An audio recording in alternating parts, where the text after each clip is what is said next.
할렐루야.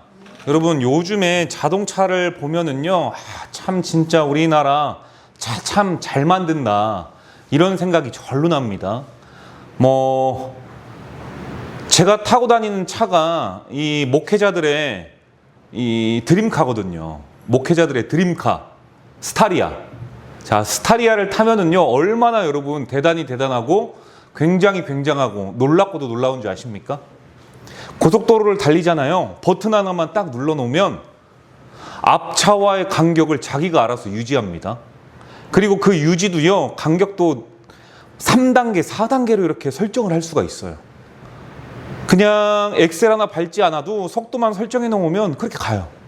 더 대박인 것은요, 앞차가 갑자기 막 옆차가 끼어들어가지고 어쩔 수가 없는 상황에서는요, 자기가 알아서 속도를 줄입니다.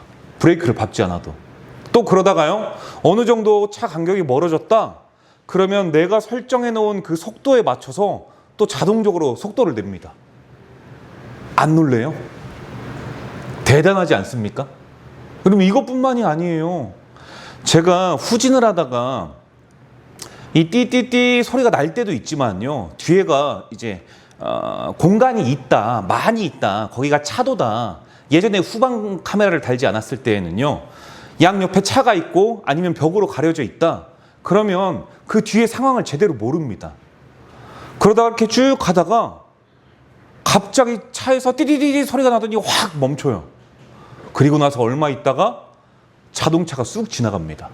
그러니까 자기가 알아서 방어운전과 함께 급제동을 걸어요. 그러니까 이때가 위험한 순간이다 하고 딱 하는 거죠. 여러분, 이거 보면요, 대박이에요. 또 제가 운전하다가 가면은요, 여러분, 사람이 차선대로만 막 갈 수 있어요, 없어요? 여러분들은 막 차선으로만 가나 보죠? 깜빡이도 안 넣은 상태에서 옆에 차선 잡아먹을 때가 있어요, 없어요? 있잖아요, 솔직히. 이때도요, 이 목회자들의 드림카인 이 스타리아는요, 자기가 알아서 핸들을 꺾어가지고 이 안으로 다시 들어오게 해요. 이런 거 보면서 야, 참 진짜 차 잘 만들었다, 이런 소리가 잘로 납니다. 여러분, 이렇게 최고급 이 스마트한 기기들이 자동차 안에 다 있으면서요, 저 운전을 편안하게 하더라고요.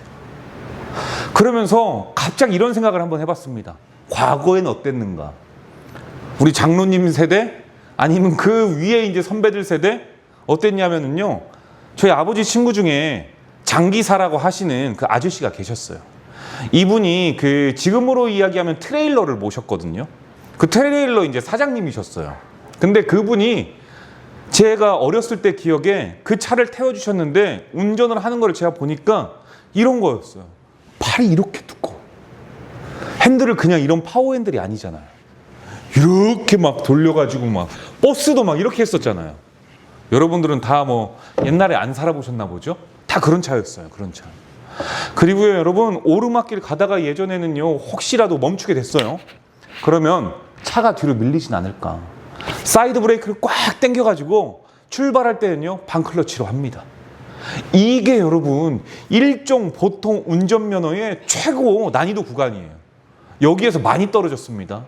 그런데 지금은요, 그렇게 해서 일종을 딸 필요가 없어요.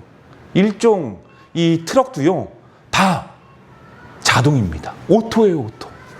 예전에는 그랬던 거예요. 그러니까 여러분, 이 서두에 말했던 이 완전한 반자율 자동차를 지금 제가 경험하고 있다가 과거를 생각해 보니까요, 오늘의 우리가 어쩌면 너무 익숙해져 가지고 이 긴급 상황에 대비하는 능력이 떨어질 수도 있겠다. 예전에 택시기사들은요, 베스트 드라이버였어요. 막 총알 택시도 있고 이리저리 빨리빨리 요리조리 다니면서도 운전은 잘했습니다. 상황 판단이 대단했고요. 그런데 요즘에는 모든 것들을 다 자율주행 차에 맡기다 보니까요, 고속도로 가면 이런 게 써 있습니다. 자율 이런 자동차는 운전의 보조입니다. 맹신하지 마십시오. 하다 보면 사고 나는 것들을 보게 돼요. 그게 뭐예요? 내가 제어를 할 수 없다라는 거잖아요. 그거를 맹신하고 그거에 익숙해져서 내가 살아가다 보니까 그런 사건 사고들이 일어나요. 반면에 예전에는 스마트한 기능도 없었었고 크루즈 기능도 없었었지만 사람들이 온 신경을 운전에 집중하다 보니까요, 다른 거 할 겨를이 없어요. 앞만 보고 가는데 집중을 하고요, 좌우에서 차들이 끼어들진 않을까, 내가 갈 때에 사이드미러나 백미러 잘 보고 옆으로 끼어들어야 되진 않을까, 이런 집중들, 방어운전을 여러분 온몸의 신경들이 반응하면서 운전을 했었던 때, 그런데요 요즘엔 그렇지 않더라고요. 모든 것들이 다 맡겨져 있으니까, 모든 것들이 다 알아서 해주니까. 여러분, 이러한 상황을 살아가는 것, 이러한 시대를 살아가는 게 오늘 우리의 세상입니다. 그런데 이러한 모습 가운데에 본문을 보니까요, 본문의 상황이 그렇더라고요. 본문의 상황이 어떤지 아십니까? 여러분, 본문의 상황이요, 광야의 세대가 있었어요. 그들은요 하나님을 삶으로서 만났습니다. 그들이 만난 하나님은 실제로 여리고 성을 쟁취해야만 했었던 그 피와 눈물과 땀을 흘리면서 하나님과 함께 동거동락 하면서 체험했던 신앙이었어요. 그러니까 모든 것들이 하나님으로 말미암아 반응할 수 있는 이러한 신체적인 요건, 영적인 이 근육들이 다 세워져 있었던 그 시대였었어요. 그런데 오늘 1, 2절 보니까 뭐라고 말하냐면요, 하나님을 알지 못하는 세대래요. 그렇죠, 여러분. 여호와께서 가나안의 모든 전쟁들을 알지 못한 이스라엘을 시험하려 하매. 그러니까 여기에서 보면은요, 지난주와 동일한 겁니다. 하나님을 알지 못하는 다른 세대이기도 하지만 동시에 하나님과 함께 했었던 전쟁들을요 다 잊어버렸어요. 알 수가 없는 그 시대의 세대들이에요. 그렇게 온몸으로 두들겨 맞으면서 믿음의 근육을 키워갔던 그 시대가요, 이제는요 다른 시대예요. 다른 세대가 되어버린 거죠. 가나안의 완벽한 풍요와 평화 속에서 태어난 이 세대는요, 그저 편리함, 그저 눈에 보이는 대로, 저 이방 족속들이 하는 대로, 바알 믿으니까 괜찮은 거구나, 그대로 가고, 세라가 비를 내려주는구나, 세라를 믿고, 그런 너무나도 풍족하고 영적인 근육들이 여러분 수축해버린, 메말라버린 그 시대였다라는 거예요. 그런데 생각해보면요, 여러분, 오늘 본문의 이야기는 단지 오늘 본문의 이야기만 아니더라고요. 오늘 이 자리에 앉아 계신 우리 작년의 세대, 그리고 우리의 이야기일 수도 있다라는 거예요. 과거 우리나라는요, 전 세계에서 가장 가난했던 나라입니다. 그러니까 최빈국이었었잖아요. 오죽했으면 튀르키예 군인들이 와가지고 자신들의 월급 몇 달러를 막 10달러인가요? 이렇게 막 모아가지고 대한민국 최초의 이 전쟁통에 생겨난 고아원이 있었잖아요. 얼마나 먹을 게 없었으면은 미군 부대 앞에서 나오는 햄과 소세지를 통해 가지고 그 부대찌개가 유명해졌겠습니까? 먹을 게 없었던 시절, 그 시절이었죠. 그럼에도 불구하고요, 여러분, 우리 부모님, 우리 조부모의 세대는요, 먹을 것 못 먹고 입을 것 못 입어가면서 피와 땀, 눈물로 세대와 시대를요 살았어요. 우리 대통령도 소년공 출신이래요. 사실 대통령 이분만 이야기하는 게 아니라 이 시대를 살아갔었던 모든 사람들은 다 이런 삶을 살았잖아요. 꼭 높으니까 이 사람이 대단해 보인다가 아니라 다들 이렇게 살았던 시대였다라니까요. 그럼에도 불구하고 우리 부모 세대들은요, 조부모 세대는요, 눈물이 피가 되도록 기도하고요, 그 기도를 눈물로 적시는 제단의 시대가 있었습니다. 가난과 배고픔 속에서도 오직 소망이라고는 주님밖에 없어가지고 철야하고요. 예전엔 남편이 때리면 어디 가냐 봤더니요, 그 새롭게 와서 같은 데 보면은 그냥 무조건 우리 어머니는 교회였대요. 목사님 목을 막 멱살을 자꾸 흔들고 했던 그 남편이었는데 결국은 하나님께서 사용하셔가지고 우리 남편을 교회로 오게 하셨다. 그 남편이 교회를 쓸고 닦고 하더라. 그리고 내가 왜 이랬는지 모르겠더라. 나는 참 진짜 주님 앞에서 겁도 없었다 하면서 눈물로 그렇게 또 남편분께서 사세요. 이런 것들을 우리가 흔히 보잖아요. 그렇게 믿음의 야성을 키우시던 전설이었습니다. 우리나라의 신앙에. 세월이 얼마나 지났는지 지금은요, 여러분, 우리나라가 선진국 반열에 오른 지도 꽤 됐지만 1인당 GDP가 세상에 여러분 꿈의 숫자입니다. 일본을 앞질렀대요. 제가 알기로는 1980년대만 해도요, 이때 우리나라 1인당 GDP가 1,000달러가 넘었을 때고 일본은 9,000달러가 넘었을 때예요. 그러니까 정확히 한 6.7배인가 됐다고 이야기를 하더라고요. 여러분, 이렇게 경제력 차이가 났었는데요, 지금은요 우리가 일본을 앞질러 버렸어요. 대단한 거 아닙니까? 이런 거 생각이나 할 수 있었겠어요? 물론 여러분, 한국과 일본이라는 국가 간의 체급 차이는 있습니다. 체급 차이가 있기 때문에 모든 분야를 다 이긴다라고 볼 수는 없어요. 기초적인 분야, 여러분 거기는요 고집스러워요. 장인정신이 그냥 장인정신이 아니죠. 잘못된 장인정신도 있겠지만 여러분 고집이 있다라는 거예요.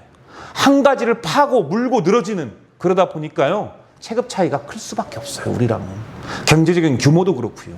그런데 어쨌든 우리가 단 하나라도 이렇게 금전적인 분야로 이길 수 있다라는 건 상상도 못했을 일이잖아요.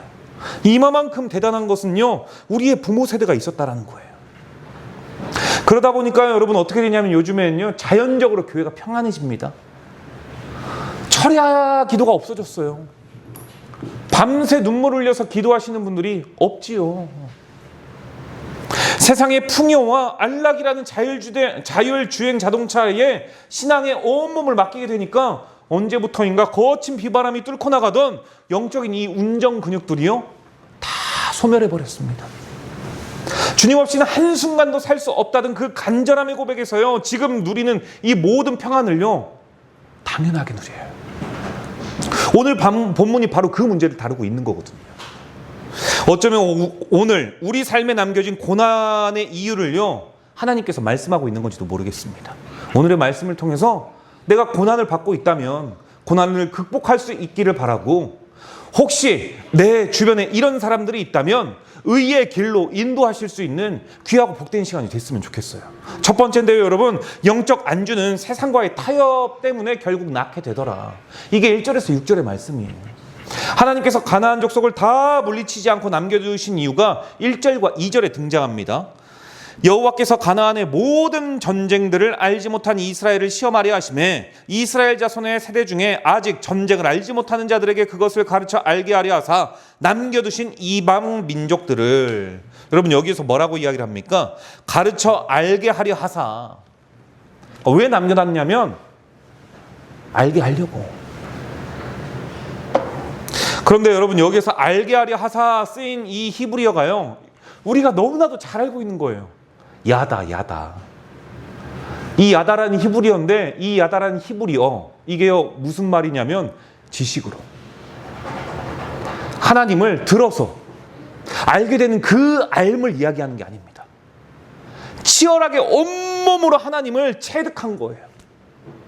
넘어지고 쓰러질 때마다 마라의 쓴물 가운데서도 하나님께서 단물을 내셨던 그 하나님의 기적과 이적, 그 10가지의 재앙, 그리고 그 홍해를 가르쳤던 것들, 여러분 하나님께서 그 모든 것들 가운데에서 가장 정말 역동적이게 역사하셨던 여리고성이 무너지는 그 경험들, 위기의 순간마다 하나님과 함께 했었던 그것들을 극복해 나가고 하나님을 믿을 때마다 새로운 길과 새로운 시대가 열렸던 그 신앙, 그 암, 그거를 알게 하려 한다라는 거예요.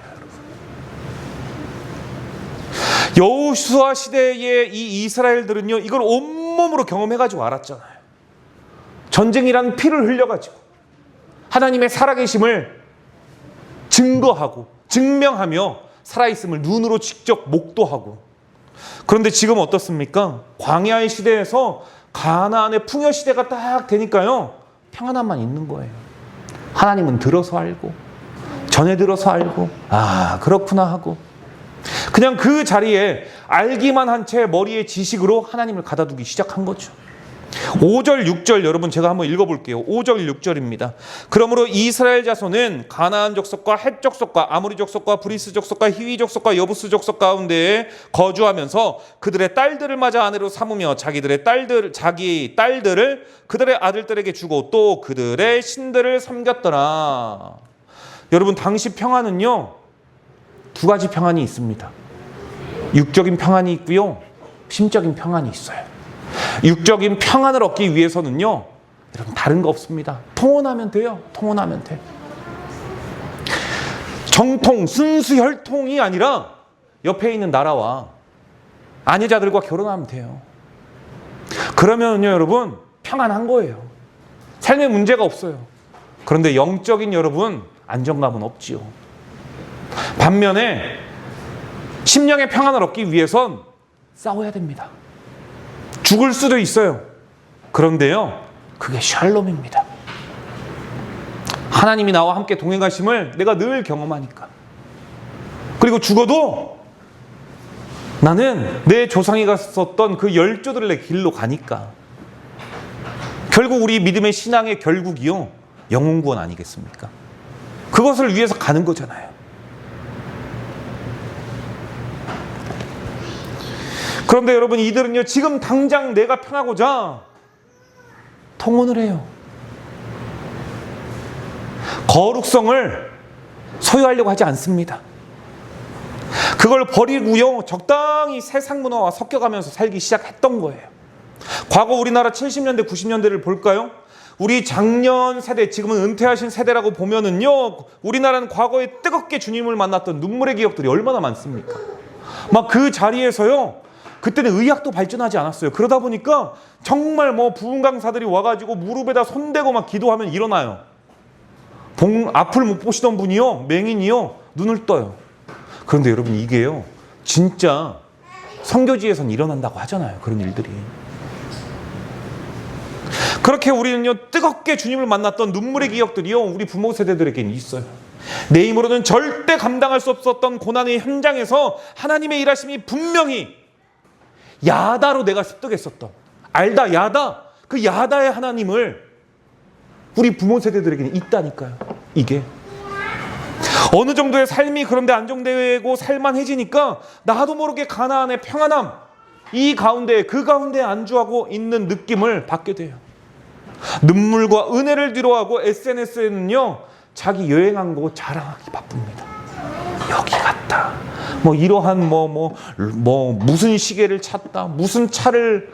여러분, 그렇습니다. 그냥 차 마시면 되잖아요. 이상하게 차 키를 이 차 옆에다가 딱 둡니다. 커피 옆에다가. 그리고 그걸 사진 찍어요. 저도 확 사진 한번 찍을까요? 스타리아 키 딱 두고 이렇게 막 차 한 잔 마시면서. 여러분, 그래요. 뭔가 과시하고요, 누구보다 많다라는 것을 증명하기 위해 바쁘게 살아가요. 여러분, 신앙도요, 이만하면 됐다, 내가 이 정도 섬겼으면 됐지에 만족하면서 과거 내가 고난 속에서 하나님을 알던, 야다했던 그 위대한 신앙의 유산들을 자녀들에게 물려주지 못하고 있지요. 내 자녀들만큼은 고생시키지 않겠다는 그 명목하에 과잉보호, 세상의 성공, 그 물질의 번영, 풍요, 자녀들에게 뭐를 가르치는지 아십니까? 현대판 바알과요, 아세라를 남겨줘요. 하나님을 향한 그 신앙을 남겨주는 게 아니라. 그렇게 적당히 타협하면서 살아가는데, 오늘 우리들의 서글픈 지식은요, 그냥 신앙인 것 뿐인 것 같아요. 신앙은 지식에 끝나는 것 같아요.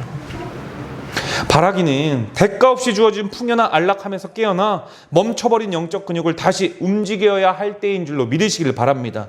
그러기 위해서는 과거의 은혜를 우리가 훈장처럼 자랑해서는 안 돼요. 이 하나님의 은혜는요, 과거만이면 이거 너무 억울해요. 이 은혜가 오늘이 돼야죠.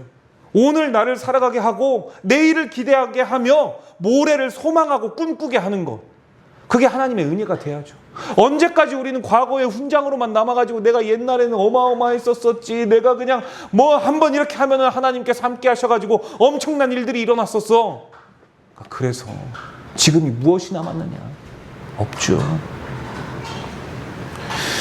여러분, 자녀들에게 다른 것 물려주는 게 아니라 너희 할아버지가, 너희 아버지가, 너희 할머니가, 너희 어머니가 목숨 걸고 지키셨던 그 치열한 고난 가운데에서 결국 지켰더니 가정이 구원을 받았다.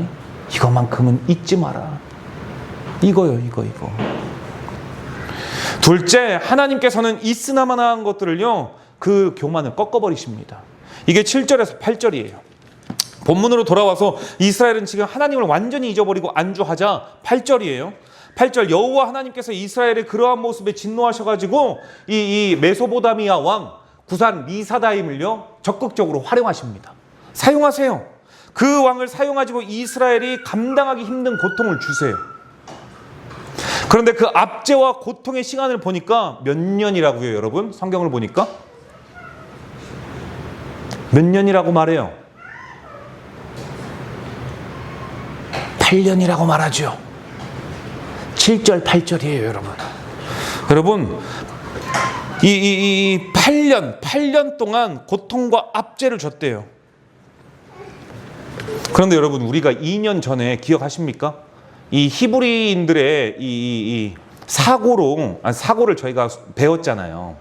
그때 주일 오후에 오후 예배 시간에 히브리인들의 시선, 히브리인들의 생각으로 성경을 해석하는 방법들에 대해서 배우지 않았습니까? 그때 숫자 8 뭐라고 말씀드렸어요? 그렇죠. 권사님 따봉이요. 와, 한마 따봉이요. 맞아요, 여러분. 숫자 8은 있으나 마나예요. 여러분, 숫자 1은요 하나님의 유일하신 하나님 한 분을 이야기할 때 숫자 1을 씁니다. 이스라엘은. 숫자 3은요 삼일체 하나님이에요. 그러면 숫자 7은 뭘까요? 하나님의 완전한 수예요. 완전수. 그래서 하나님께서는요 6일 동안 창조하시고 마지막 7일 날 안식하셨죠. 그래서 세상 사람들은요 숫자 7을 행운의 숫자라고 이야기를 하는 겁니다.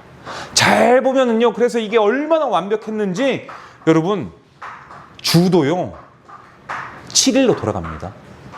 일월화수목금토, 토가 마지막이죠. 이렇게 돌아가요. 그만큼 숫자 7은 완벽하다라는 거예요. 자, 그런데 완벽해요. 완벽한 거에 숫자가 하나가 더 첨가가 돼요. 이거 있으나마나 한 거죠. 이미 완벽한데 숫자에 하나 더 한다고 한들 그게 무슨 값어치가 있겠습니까? 여러분, 다윗이 이세의 몇 번째 아들이었을까요? 8번째 아들. 여기에서 그들이 8을 어떻게 생각하는지 알 수 있어요, 히브리인들이. 여러분, 아버지 이세 보세요. 세상에 이 하나님의 말씀을 순종하지 아니하고 하나님의 말씀을 거역했었던 이 사울 왕을요 하나님께서 한 번에 날려버리십니다. 그리고 다시 하나님 마음에 합한 그 왕, 하나님께서 선택한 왕을 뽑으세요. 근데 그때 누구를 사용하느냐? 사무엘 선지자를 사용하죠. 사무엘이요 이세의 집에 갑니다. 가가지고 아들들을 다 불러요. 몇째까지 보여줘요? 7째까지. 나는 얘가 마음에 드는데 하나님께서 마음에 들지 않대요. 더 없느냐 아들이? 있는데요 걔는 안 봐도 돼요. 그게 누구요? 8번째 아들. 여러분, 부모가 자식에게요, 여러분, 부모는요 모두가 다 동일한 아픈 손가락이에요. 물론 면적이 크면 더 아프겠죠. 짧으면 금방 아프고 끝나겠죠. 그런데 이 다윗은요 부모에게 하찮았나 봐요. 8번째였나 봐요. 그래서요 왕을 지금 만들겠다는데 자기 아들 더 데려오는 것도 여러분 모자랄 판에 데려오지 않고요 보여주려고도 신경도 쓰지 않습니다. 왜? 냄새나니까, 목동이니까, 목축업이나 시켰으니까. 그걸 어디 왕을 만드는 자리에 불러옵니까? 그렇게 생각했어요, 여러분. 그런데 하나님께서 뭐라고 말씀하십니까? 이스라엘의 모든 왕 중에서요 이 다윗을 하나님께서 평가하는 건 딱 하나예요. 내 마음에 합한 자다. 여러분, 이게 무슨 말씀이에요?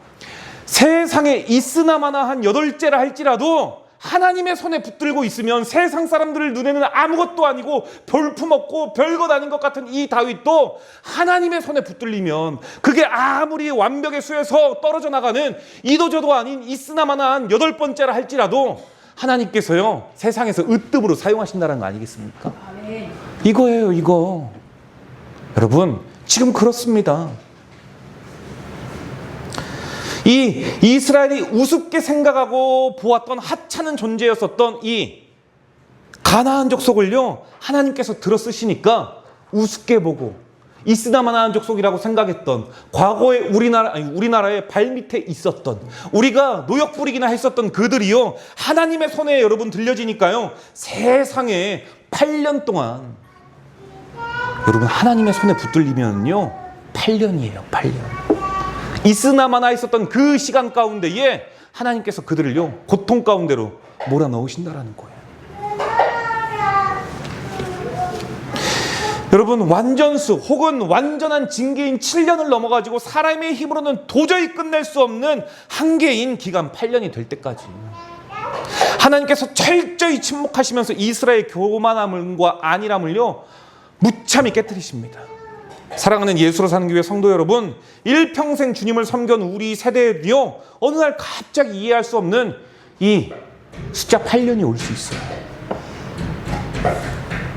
평소에는 이 정도 건강관리 내가 할 수 있어. 재정 문제만큼은 내가 해결할 수 있지. 자녀 문제, 시간 지나면 사춘기도 결혼도 다 잘 될 거야. 아니에요, 여러분. 내 힘으로 조절할 수 있을 거라고 믿었던, 그리고 사소하고 당연했었던 영역들, 하나님께서는요 하나님이 없이 세워졌던 모든 것들은 결국 다 무너뜨려 버리십니다. 그런데 내가 만만하게 봤던 이스나마나에 있었던 그 영역, 어느 날 갑자기 통제불능이 돼가지고요 그 영역들이 구산 리사다임이 돼가지고 나를 8년 동안 괴롭게 해요. 여러분, 우리 주변에 이 구산 리사다임과 같은 상황들이 얼마나 많습니까?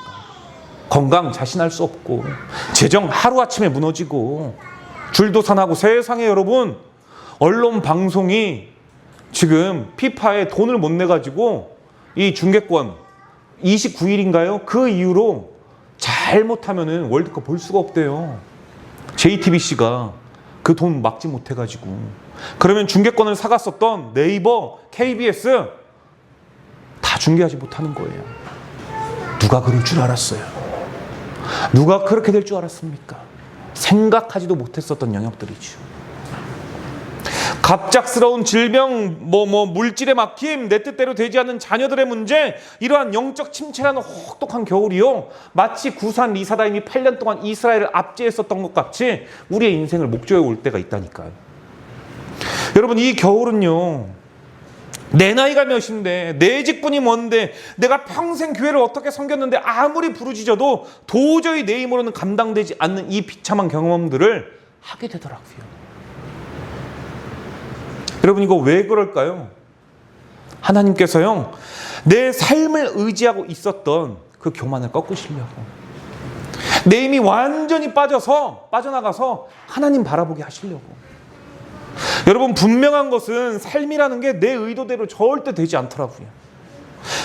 그래서 바라기는 혹시 여러분의 삶에서 하나님보다 앞세워져 있었던 영적 영역들은 있지 않는지, 있다면 그것은 무엇이었는지 돌아볼 수 있기를 바랍니다. 그래서요 결국 하나님으로 말미암아 해결받을 수 있기를 주님의 이름으로 축복합니다. 여러분, 세 번째예요. 하나님께서는요 한계의 상황에서 성도가 부르짖을 때 새로운 역사를 시작하시더라. 그게 여러분 9절에서 11절입니다. 오늘 본문 보니까 8년째 해가 딱 되니까 이때 마침내 이스라엘이 하나님을 부르짖기 시작해요. 하나님을 부르짖어요. 이 부르짖음은요 여러분 체면이 없습니다. 체면이. 내가 지금 죽겠고 우리 가문이 지금 멸망하게 생겼는데 내 자녀가 죽음 가운데에서 살려달라고 막 허우덕거리는데 체면이 어디 있어요? 얼마 전에 제가 이 YTN 뉴스를 보니까요 한 아버지가요 바로 집 앞에 있는 파출소를 향해서 이 자녀를 안고 막 뛰어가는데 보니까 어떻게 뛰어가고 있냐면 신발도 안 신고요 우퉁 다 벗고 가요. 반바지였나 팬티인가 이것만 입고 가요. 그래서 왜 그런가 봤더니 이야기를 들어봤더니 뉴스에서 그렇게 이야기를 하더라고요. 아이가 기도에 뭐가 걸려가지고 숨을 못 쉬어가지고 청색증이 왔는데 불현듯 아버지가 생각난 건 바로 앞에 경찰서가 있다는 거예요. 파출소. 내 자식이 죽는데 무슨 옷을 차려입을 그 경황이 어디 있어요. 체면 채통 없죠. 그냥 막 안고 뛰어갔던 거예요. 다행히 정말 다행히도 이 경찰관들이 그 아이를 살렸어요. 여러분 내 자식이 죽는다는데 허우적거리고 있는데 체면과 채통이 어디 있겠습니까? 그게 없어요 여러분. 그러니까요 이때부터 부르짖기 시작하는 거예요. 고통의 맨 끝자락에서 다윗의 자손 예수여 나를 구원하여 주시옵소서. 채통이 어디 있어요, 여러분? 내가 구원받는데, 내가 사는데 그런 거 없죠. 자기가 구원받을 줄 알았다면 삽비라가 남편 아나니아의 말을 들었겠어요? 그게 없으니까 그랬죠, 여러분.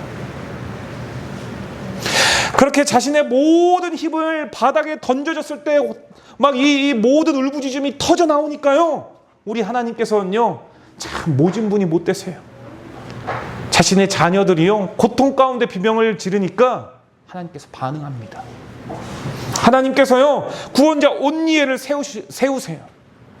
세우셔가지고요 승리하게 해요. 그 승리의 비결은요 다른 게 아니에요. 계속 등장합니다. 온니엘이 대단했던 게 아니라 하나님의 영이라고 계속 말하고 있어요.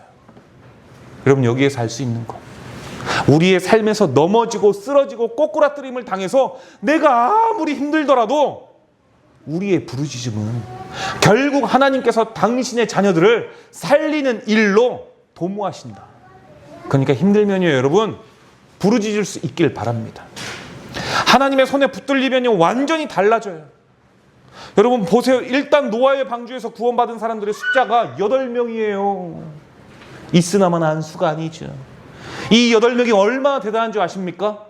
새로운 시대를 창조해낸 사람의 숫자예요. 여러분 대단한 거죠. 아브라함의 자손들은요 태어난 지 8일 만에 할례, 하나님의 자녀가 되는 순간이에요. 있으나마나 한 누구도 거들떠보지 않는 그 날을 하나님께서는 새롭게 하시는 거죠. 그러니 여러분, 우리 삶에 8년의 고통이 있습니까? 8일의 고난이 있습니까? 여러분 삶에 너무나도 극심한 고난 가운데에 허덕이고 계십니까? 여러분 그때요 부르짖을 때라는 거예요. 그때요 하나님을 의지할 때라는 거예요. 오늘 본문이 말하잖아요. 그렇게 부르짖었더니 하나님께서는요 사사를 보내셔서 내가 정말 죽도록 아팠던 그 문제를 단번에 해결해 주시잖아요. 여러분 이게 우리 하나님이십니다. 점잖게 앉아있는 기독의 형식을 버리시고요 오늘 밤 이 자리에서 내 영혼의 절규를 그대로 하나님 앞에 쏟아놓으실 수 있는 저와 여러분이 되길 원해요. 하나님을 만나는 자리에서만큼은 아이가 되세요. 우리 아들, 우리 딸 얼마나 부모 앞에서요 구구절절한지요. 나 이거 하고 싶다라는 이유가 얼마나 많아지는지요. 그럼 또 해주게 됩니다. 그게 아닌 줄 알면서도 하나님 앞에 다 여러분 쏟아놓으시고 나 도와달라, 나 지켜달라 부르짖을 수 있기를 주님의 이름으로 권면합니다. 그러면 하늘로부터 임하는 성령의 능력, 이 성령, 하나님의 영 루하흐가 여러분들을 생명의 길로 인도하시리라 믿습니다. 다 함께 기도하도록 하겠습니다.